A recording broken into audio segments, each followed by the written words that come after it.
God's story, Isaiah. So part of God's story is about Isaiah's prophecies about Jesus, and it goes like this. Isaiah was a prophet. That means he heard from God and shared it with other people. God had a lot to say to his special family, the Israelites. So he gave Isaiah prophecies. A prophecy is when God makes a promise and tells us something that's going to happen in the future. And God always keeps his promises. Isaiah shared these prophecies with the Israelites. He told them of God's power and majesty, how wonderful and amazing and strong and kind and loving he is. He said, God gives power to the weak and strength to the powerless. Those who trust in the Lord will find new strength. They will soar high on wings like eagles. They will run and not grow weary. They will walk and not faint. This encouraged God's family and helped them trust that God was always with them. The most amazing prophecy God told Isaiah was that he would send someone perfect to earth, someone who would take the punishment for our wrong choices. Isaiah preached about how the rescuer would bring us close to God and would be a light to the whole world. He would bring good news to the poor and rule a new kingdom where there is no suffering, pain, or sadness. Isaiah said, "For a child is born to us, a son is given to us. The government will rest on his shoulders, and he will be called Wonderful Counselor, Mighty God, Everlasting Father, Prince of Peace. His government and its peace will never end." But how exactly would this rescuer arrive? People thought he might come as a powerful king who would rule over everyone from a mighty throne.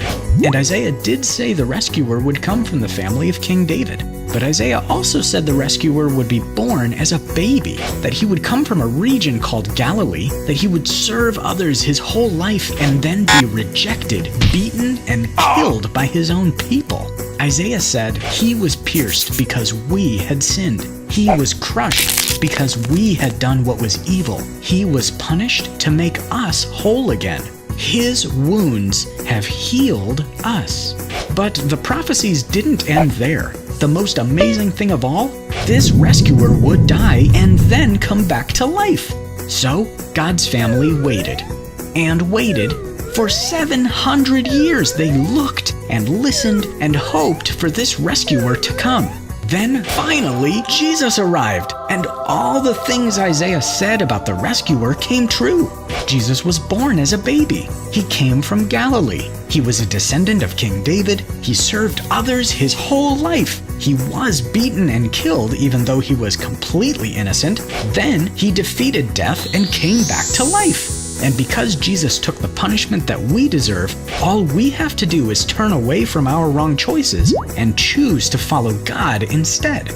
Isaiah never got to see all these prophecies come true, but he trusted that God would keep his promises and that he had a plan. We can do the same thing, even if we're going through something hard or confusing or sad. And even if we have to wait a long time, we can hope and trust that God will take care of us. And that's a little about the prophecies of Isaiah. So in case you missed it, here's the quick version. Isaiah was a prophet. He heard from God and shared it with people. God always keeps his promises.